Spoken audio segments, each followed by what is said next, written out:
how is it that you stumbled upon that reel? Because I'm sure you've seen Lord Leader. No, it's a basically, I'm always very curious about many things. And so when you go to a cinema hall, now, obviously, that old-fashioned cinema hall with projectors don't exist, so, or they were the ending. So when I went to Anjali, just the fact of entering the projection room was very, and so I was looking around and you have lots of, through, I don't know what they did with other reels, because there were other film reels, and then I discovered this, because I knew about this film.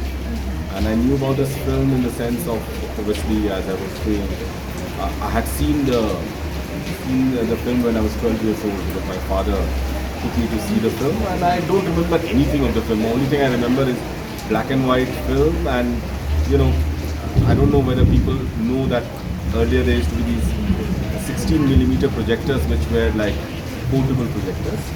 So you put one reel, and then when it finished you put it down, and then you put another reel, and you had to spool it. So all my memory of that screening is reel finishing in 10 minutes and then changing the reel. So I Compact remembers it as being black and white. I also remember it being black and white, so I don't know the color section, but beyond that I had no memory. But I was very I was sure that the first Khasi film was this, and I used to tell people, and everyone used to actually laugh at me. When I used to teach in Anthony's, I told my students, no, it's Manik Rectong, which is but as history is, after one discovered this film, I was talking to someone and I realized that Bhupen Hazarika had made a Khasi version of his Pratidhwani, which had Khasi actors. Oh no, that print is also not available. So, there is history of anything is not fixed, it keeps changing, and that is the whole it's not about historical accuracy. It's not about, Britishers, East India Company was not very interested in that. It is a certain set of arguments about Khasi history Hamlet is presenting through this film, which is actually based on a book of it, Language and Literature of the Khasis, which was published by Indian Institute of Advanced Study, which is very prestigious. And one of the things which I said, hopefully to provoke people, that such a important person, whether you think, whether you agree with his historical work or not, is not the question. But no one can doubt Hamlet's constant attempts to talk about local history, local economy, local culture, with whatever limited resources he had. He was, he got a, people talk about, they put it on the CV that we have Fellowship of Indian Institute of Advanced Studies. He had it. This book is actually published by that.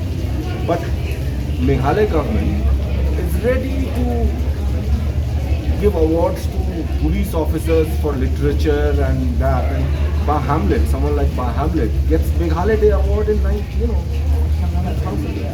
something.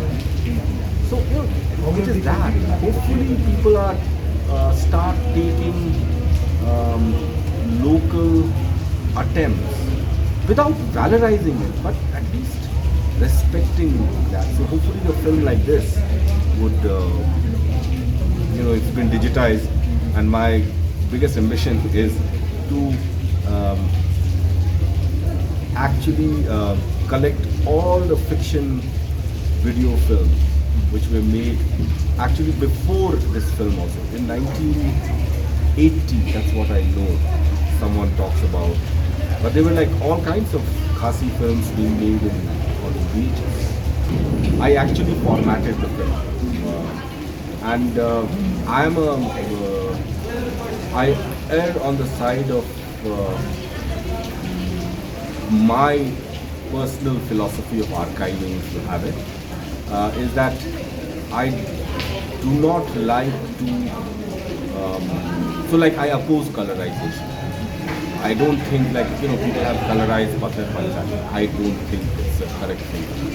It needs a film, um, an image, whether it's a photograph or a film, needs to be archived to approximate the experience of its first view. That's what I think is the way to do it. He didn't subtitle it.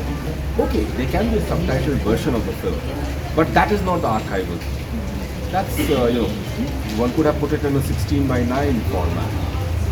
You can enhance the image, but that's not what one intends to do. So like the way it is also scanned, it's scanned frame by frame at a certain resolution, at a flat color space. So do you make the color, you enhance the color or you don't? Because when I was formatting the film to make it ready for projection, this was a question I had. Should I? You can actually, because it's film, so you can actually play around with color quite a bit. I said no. That's it. I just wanted a clean image. Even if it's faded, it's faded. But nowadays, you can enhance films like anything. But that's not archiving. And archiving is also not. This is just a scanned copy. The real archive are the schools. So if you really want to, so in the archive, one of the things which we are now trying to do is to also have a place where these schools can be preserved. Because lots of people, what they do, when they scan their film, digitize it and then throw away the original. Original is to be protected. This is just a approximation of that. So he was attempting to make a film which is can be understood by. But as I always say, is that if you need to understand, why do you need subtitles? You need to ask someone to sit and translate.